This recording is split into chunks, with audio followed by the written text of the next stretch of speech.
దేవుని నామానికి మహిమ కలుగును గాక. ప్రియ దేవుని బిడ్డలారా, ప్రతి ఉదయకాలం ఈ దినం దేవుని వాగ్దానం చూస్తున్నాం. ప్రియ దేవుని బిడ్డలందరూ ప్రత్యేకమైన వందనాలు. దేవుని బిడ్డలారా, ఈ దినం దేవుడు మనతో ఏం మాట్లాడుతున్నాడు చూద్దాం. పరిశుద్ధ లేఖన గ్రంథంలోంచి యాకోబుకు రాసిన పత్రిక 1వ అధ్యాయం 12వ వచనం చదువుకుందాం. శోధన సహించువాడు ధన్యుడు, అతడు శోధనకు నిలిచిన వాడై ప్రభు తను ప్రేమించి వారికి వాగ్దానం చేసిన జీవ కిరీటము పొందును. ఈరోజు శోధన సహించేవాడు ధన్యుడు.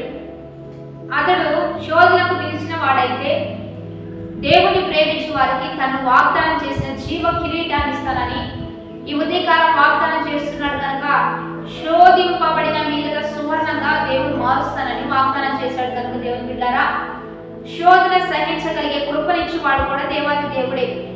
బైబిల్ లేఖన గ్రంథంలో ఏమని తెలియజేస్తుందంటే, మీరు తట్టుకోగలిగినవే, మీరు సహించగలిగినవే నేను అనుమతిస్తానే తప్పించి అంతకంటే ఎక్కువగా మీరు శోధించబడరు.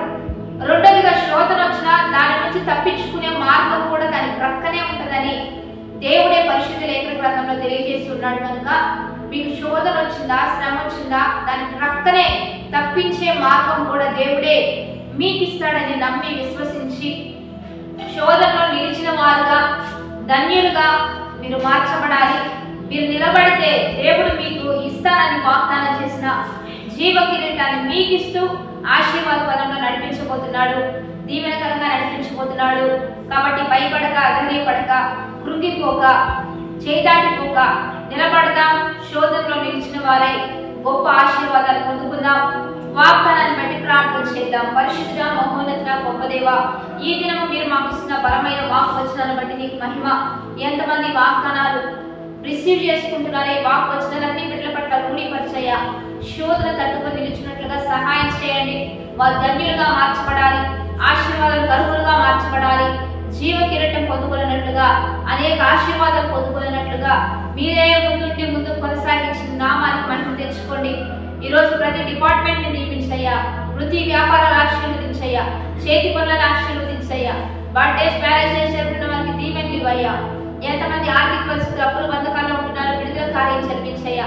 వివాహం కాని వారు, ఉద్యోగం లేని వారు, చదువుకుంటున్న వారు, గర్భఫలం లేని వారు, విడిపోయిన కుటుంబాలన్నీ కట్టిని నామానికి మహిమ తెచ్చుకోండి. ఎంతమంది ఎన్ని రీతిలుగా సేవకులు, సంఘాలను ఆశీర్వదింప చేయండి. ప్రతి ఒక్కరిని యావత్ ప్రపంచాన్ని దీవించి బలపరిచి మంచి పరిపాలన బాధ్యతలు ఇచ్చి నామానికి మహిమ తెచ్చుకోమని ఈ దినపు వాగ్దానం అనేక దీవెనకరంగా మార్చమని ప్రభు అయిన యేసు నామం పేరిట అడిగి వేడుకొని ప్రార్థిస్తున్నాము గొప్ప తండ్రి, ఆమేన్. కాబట్టి దేవుని బిడ్డల మంచిగా లైక్, షేర్, కామెంట్ చేస్తూ దేవుని స్తుతిద్దాం. ఈ దిన వాగ్దానం మీతోనే ఉంచుకోవద్దు, అనేకులు పంచిపెడతాం. ఉదయకాల ఆరాధన జరుగుతున్నాయి. 4:30 నుంచి 5:30 వరకు జరుగుతూ ఉంటాయి. మనందరం కలుసుకుందాం. దేవుని నామాన్ని మహిమపరుద్దాం. ఆమేన్.